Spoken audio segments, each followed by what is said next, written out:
Hello, everyone. My guest today is Michael Karnjanaprakorn. He is the founder of a company called Skillshare, which is a learning community for the new economy. Michael, are you ready to take us to the top? Yes, for sure. Thanks for having me. Good, you bet, man. So tell us first, what does Skillshare do and what's your business model? How do you make money? Yeah, so Skillshare is a website where you can take online classes. So kind of works similar to Netflix, where you can take 17,000 online classes for about $10 a month. And we really specialize in professional skills within creative business and tech. So our business model is subscription. So we take a percentage of that, which is how we make revenue. And so is it a pure SaaS play or can people buy one-off courses?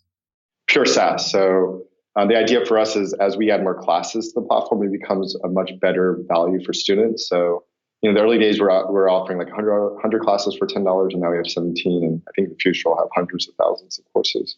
And what's the average customer paying you per month, would you say?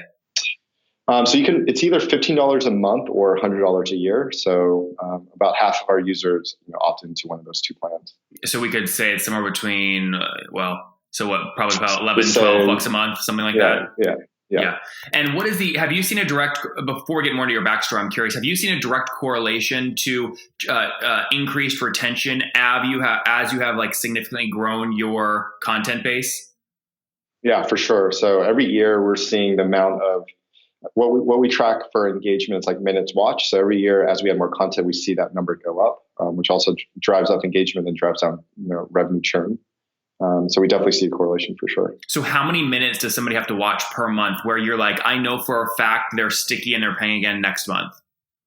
About an hour, which is roughly maybe 1.5 classes. Okay, interesting. Give us more about your backstory. When did you launch the company?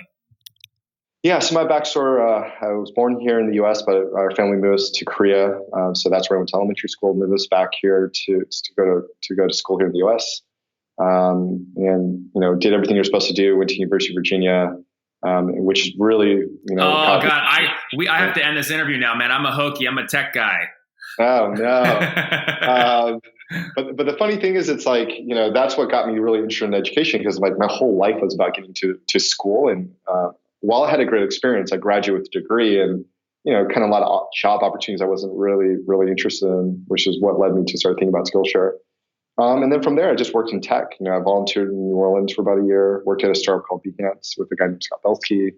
That got acquired by Adobe, and worked at another startup called Hot Potato, which got acquired by Facebook. So I look at those two opportunities kind of like getting an MBA in startups, and then started Skillshare with the idea. What year was that? Started working on it in 2010, and then we launched it in 2011. And the idea was to provide access to learning, especially learning that was around real world skills that were needed in the new economy. Mm-hmm. And what is why go into you're young guy? How old were you in 2011? I'd say maybe 27, 28. Yeah, 27. So, and are you single or do you have kids? Not single, but don't have kids. Okay. So yeah, in a relationship, but okay. Yeah. So you still generally have like almost complete freedom. Like, why decide to go into a space where your moat is not going to be a technical architecture? It's going to be how much quality content you can get. Yeah, that's a good question. I think, I think when I was thinking about what to do next, I had an Excel file with like over 100 different business ideas. Wow. And I had a really hard time filtering those down because, some of them were really good. What were your top three?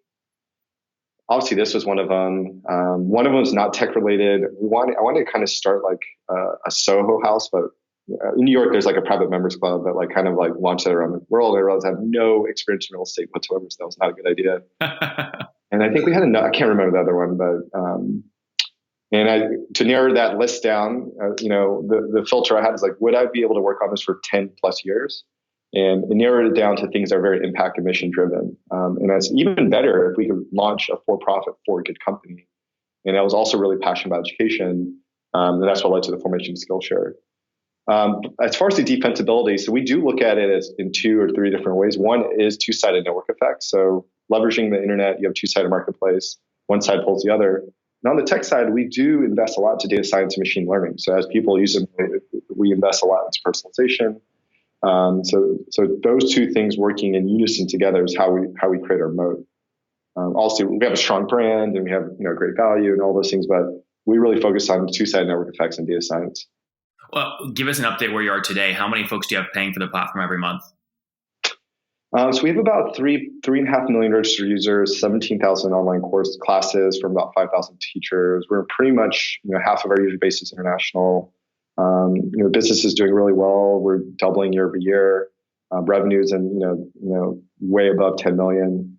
So it's doing really well. I think the next stage of the company is really around growth and scaling. So I think the early days was around product market fit, and then we started figuring out how to lay down the foundation to scale.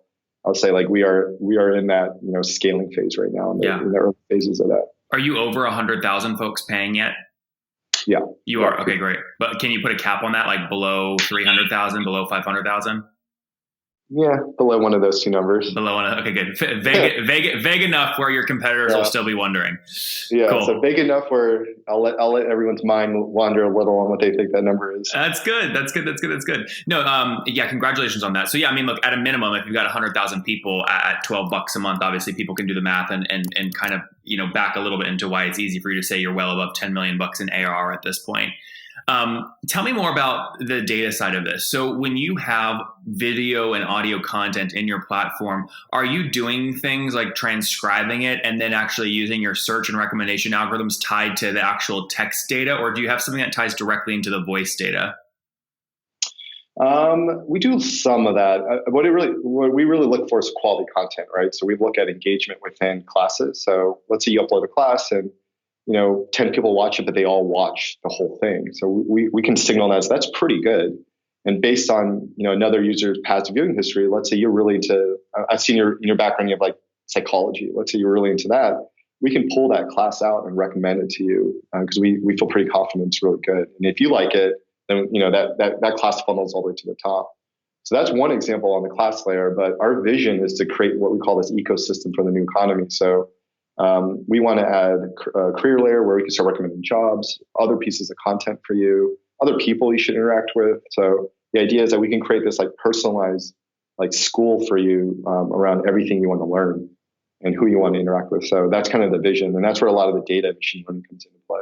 And these kinds of companies, content companies specifically, it's always a struggle. I mean, you've got a massive, obviously, content base, but churn is always a struggle. I mean, it's hard. Especially at this kind of price point. I imagine you're mainly probably selling to consumers or people just out of school wanting to educate, maybe not a ton of just, income they can just throw away. What is your annual retention right now? And what are some things you're doing over the next year or 2 years to drive that up? Yeah, so our annual retention is pretty high. I think when we look at the retention curves, they all kind of like, they all start flatlining at a certain point. Every year, the retention. Can you tell us what that point is? It's pretty good, I would say.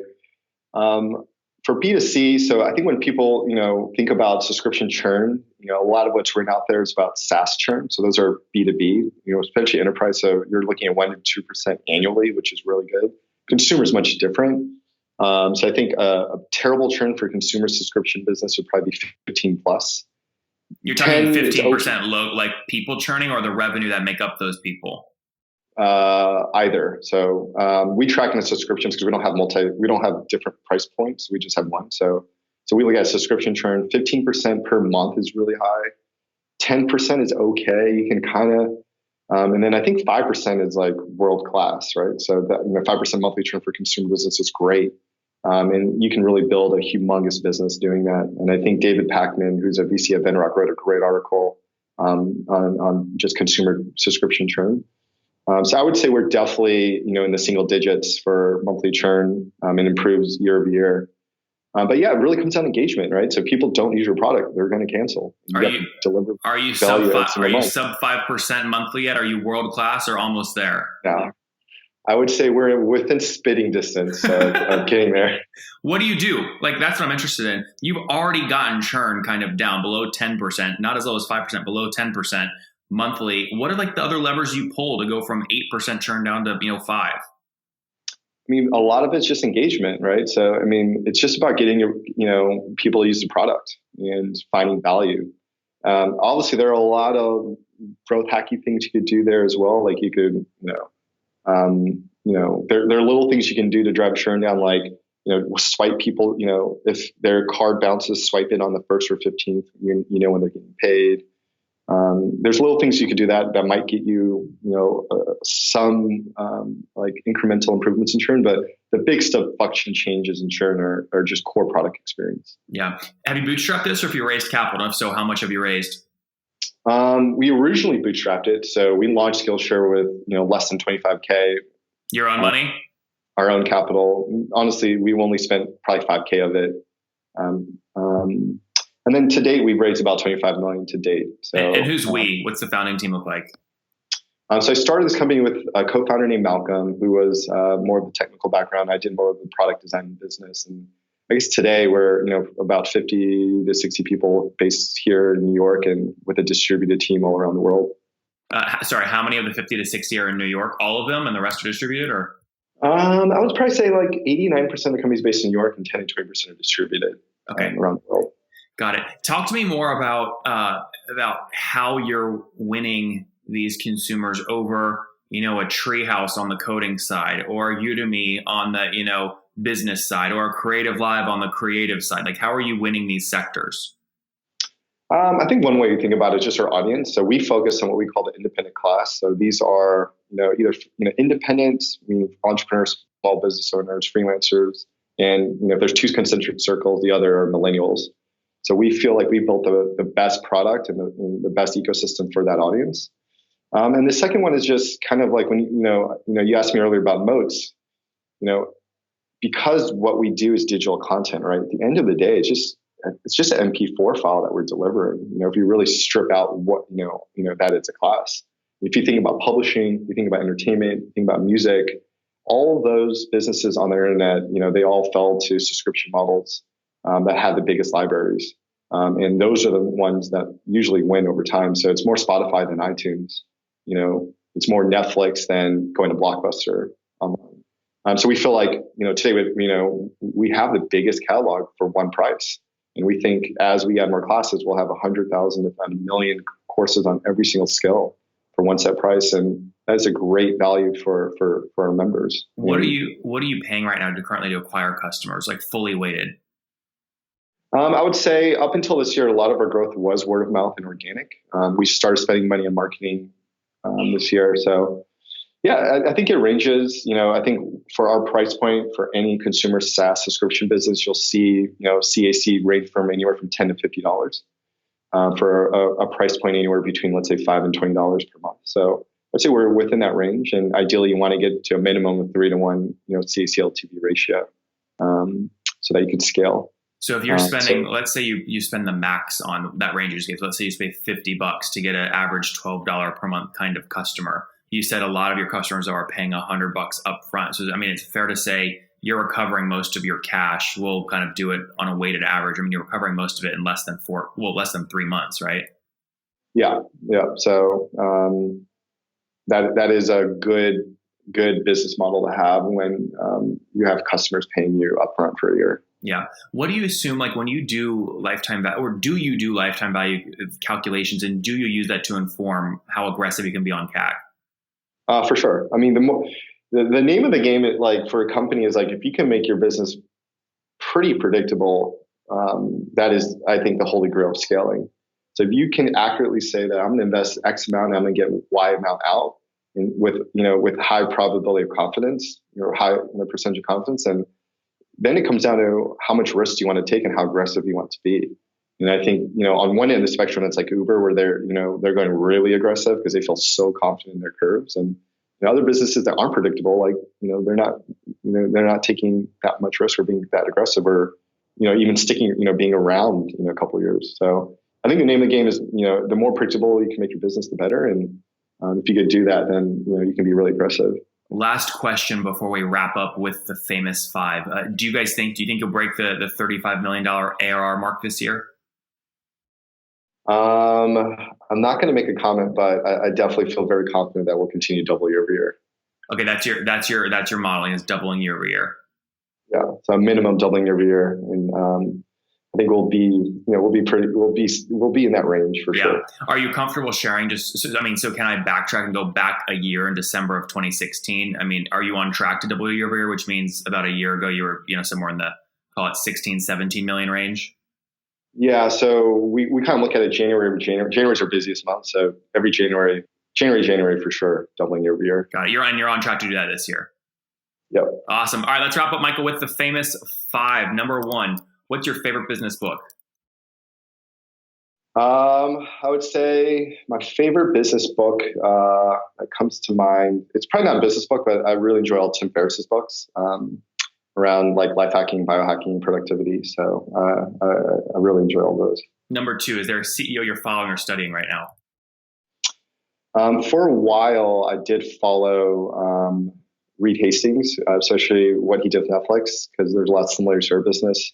As of late, I've been doing a lot of research into the CEO of SoftBank. If you really go to his history and how he started SoftBank 20, 30 years ago, where he's built it, it is a phenomenal story. What's the best piece of content that's been created around his story? Is there some secret documentary? There's a great YouTube interview that just came out about a month ago where they interviewed him for about 20 and 25 minutes about his like story and how he started SoftBank and how he started $100 billion venture fund.